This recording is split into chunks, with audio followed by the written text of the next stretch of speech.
So I'm a pastor's kid. I'm a PK. So I've been growing up with forgiveness my entire life. It's been buzzing around my head like bees since the day I was born.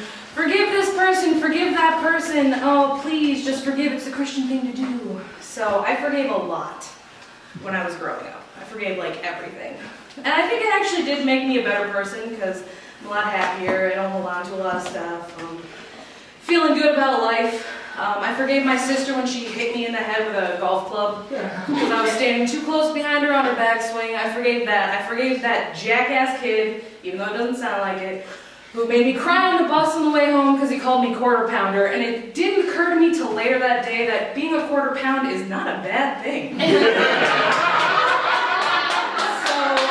Him the next day on the bus, which he didn't appreciate, but made me feel great. Quarter pound, I wish. But, you know, I have tons of funny stories I can tell you guys about forgiveness, but tonight I'm not going to tell you a funny story about forgiveness because I actually have a story that I'm struggling with. When I was in Bible school, we had this like 12-step forgiveness program, right?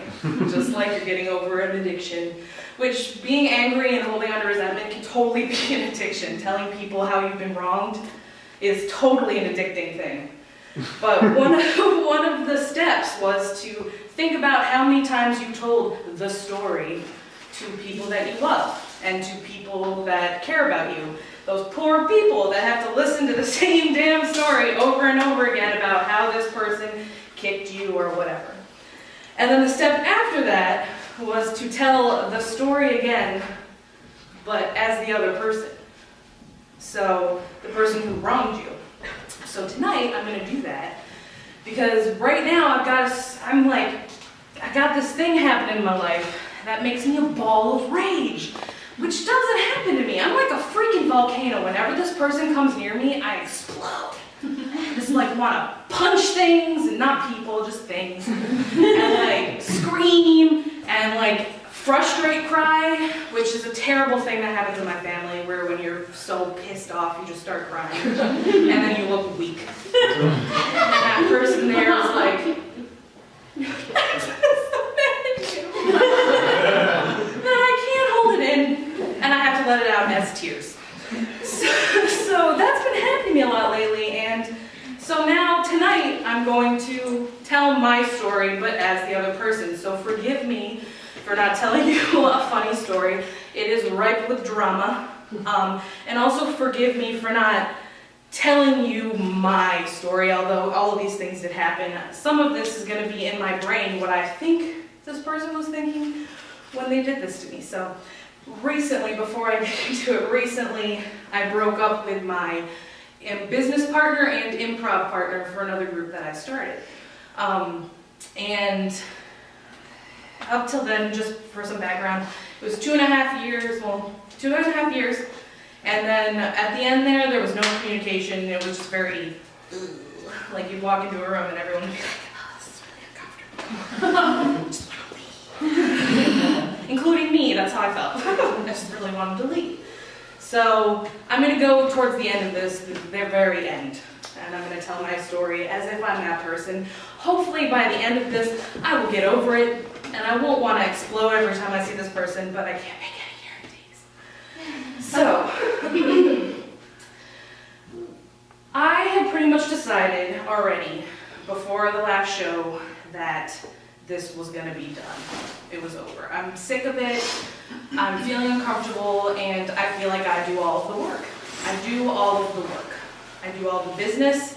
I do all the advertising. I do all of the theater talking and organizing, and I do everything, and I'm sick of it because people think that it's my partner's group.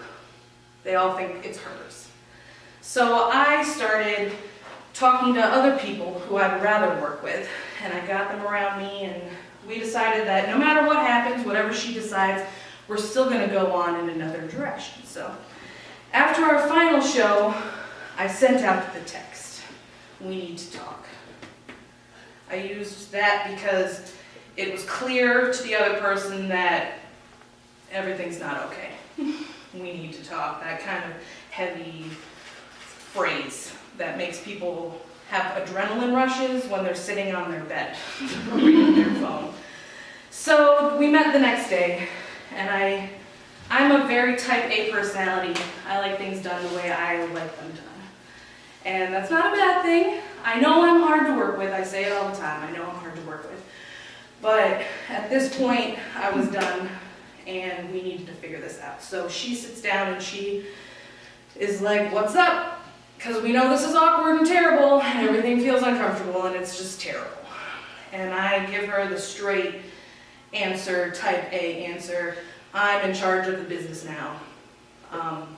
You can I gave her ultimatums. You can step down as a partner and still play, or B, we can dissolve the company.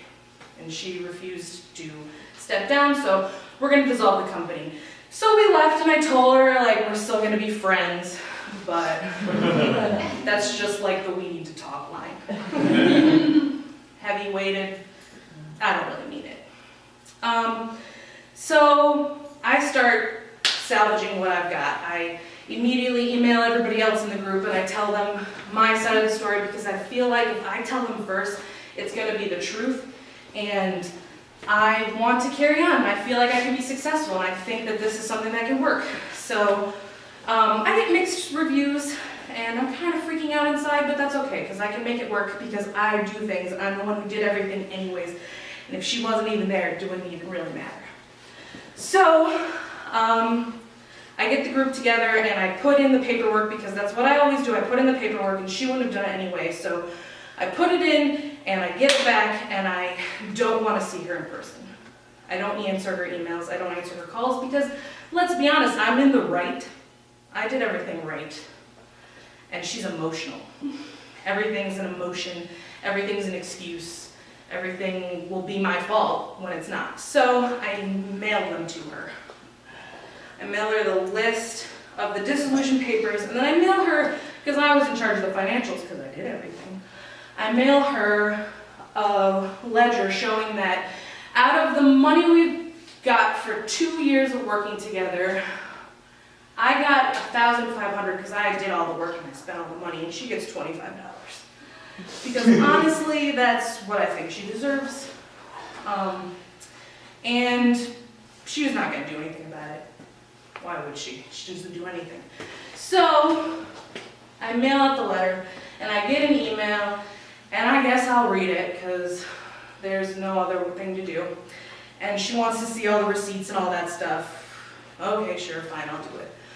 I probably won't do it because, I don't want to deal with that. But as of now, I've taken the company and I've changed the name slightly,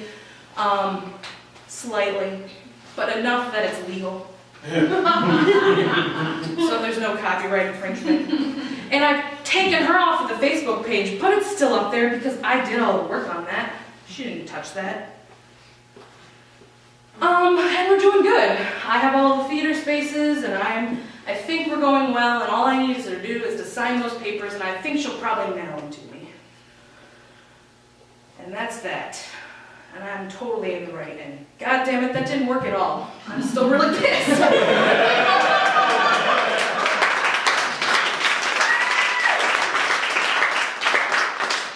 Well, maybe this is one of those things that takes a little bit more time. But thank you for doing that experiment with me, and maybe one day I'll come back here and tell you a happy story.